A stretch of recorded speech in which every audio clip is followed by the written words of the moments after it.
कानी बहू। किशोरी लाल जी के बेटे राघव की शादी की बात जगह जगह चल रही थी, लेकिन किशोरी लाल जी को कोई लड़की पसंद ही नहीं आती थी।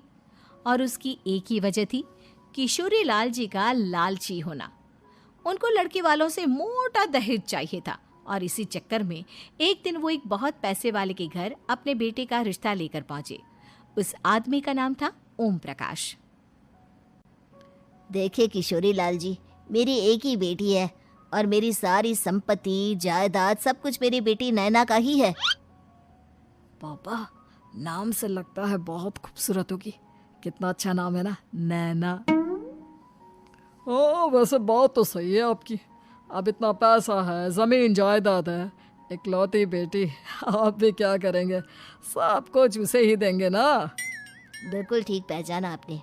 बस बेटी की शादी और सारी जायदाद उसके नाम। पापा, बिना देखे हाँ कर दीजिए ना। इतना अच्छा रिश्ता फिर कहाँ मिलेगा? माला माल हो जाएंगे हम। मैं अपनी बेटी को बुलाता हूँ। अरे नहीं नहीं नहीं नहीं, आपकी बेटी का नाम नैना है, सुनकर ही लगता है बहुत सुंदर होगी। रहने दीजिए अंकल, मैं तो आपकी बेटी के नाम से ही इतना खुश हो गया हूँ कि उसे बिना देखे शादी करने को तैयार हूँ। अब तो मैं उसका चेहरा सीधे शादी के बाद ही देखूंगा। और इस तरह राघव नैना का चेहरा नहीं देखता और उससे शादी कर लेता है। शादी के बाद अपनी सुहाग रात पर जब राघव नैना का घूंघट उठाकर देखता है तो नैना की आंखें बंद थी। कितने खूबसूरत हो तुम नैना, जरा अपनी आंखें खोलकर मेरी तरफ देखो तो सही। नहीं, मुझे शर्म आती है। अरे, मैंने तुम्हें शादी से पहले भी नहीं देखा, और अब अगर तुम आंखें खोलकर मुझे देखोगी भी नहीं तो मुझे अच्छा कैसे लगेगा? इससे पहले कि नैना अपनी आंखें खोलकर राघव की तरफ देखती, अचानक से लाइट चली गई और राघव नैना को पूरी तरह से देख भी नहीं पाया। अगली सुबह नैना राघव के लिए नाश्ता बनाकर लेकर आई। अरे ये क्या, आधा पराठा सेका हुआ है और आधा बिल्कुल कच्चा। ये तुमने क्या किया नैना? बहू, तुमने क्या आधा पराठा तवे से नीचे लटका कर रखा था, जो आधा सेका है और आधा कच्चा? मुझे जितना दिखेगा उतना ही तो सीखूंगी ना पापा जी।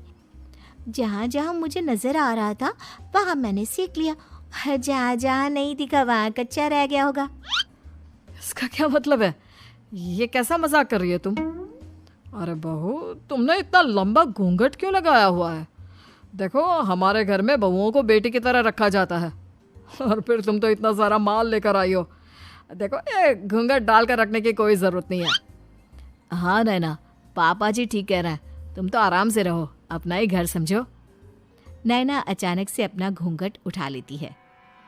अरे ये क्या पापा, नैना की तो एक आंख फूटी हुई है। नाम से नैना, लेकिन ये तो कानी बहू निकली। मेरे साथ धोखा हुआ है, धोखा। बिना दिखाए अपनी कानी लड़की मेरे संग ब्याह दी। मुझे कानी भी नहीं चाहिए। मुझे अभी ओम प्रकाश जी से बात करनी पड़ेगी। आखिर उन्होंने मेरे साथ ऐसा किया क्यों? अरे, आप लोगों ने ही तो पापा से कहा था कि आप लोग शादी से पहले मुझे देखना नहीं चाहते। अब मेरे पापा पर क्यों इल्जाम लगा रहे हैं? अरे लेकिन उन्हें बताना तो चाहिए था ना कि तुम कानी हो, एक आंख से तुम्हें दिखाई नहीं देता। किशोरी लाल और राघव नाराज होकर ओम प्रकाश को अपने घर बुलाते हैं।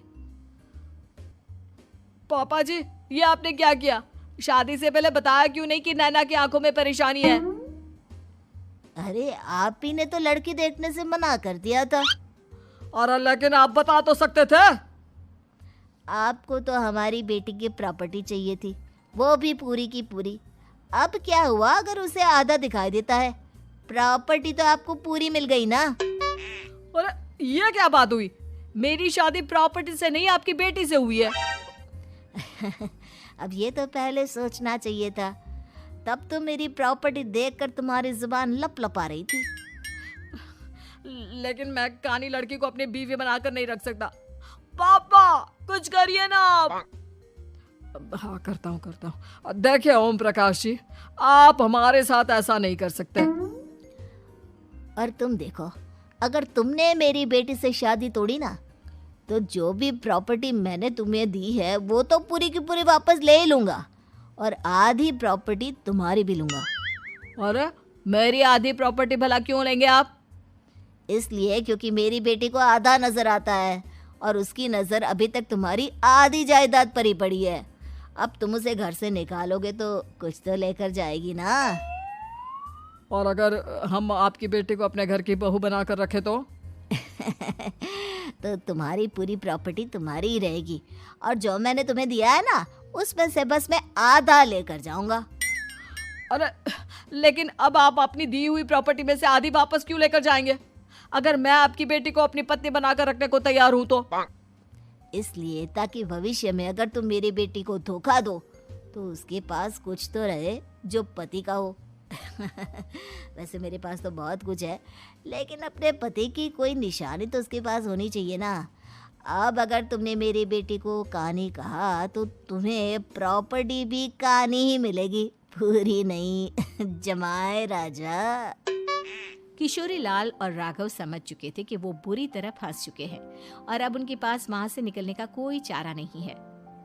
अब समझ में आया ना, लालच बुरी बला होती है। एक तो तुम्हें प्रॉपर्टी मिली, ऊपर से बीवी मिली, उसमें तुम्हें नखरे भी दिखाने हैं।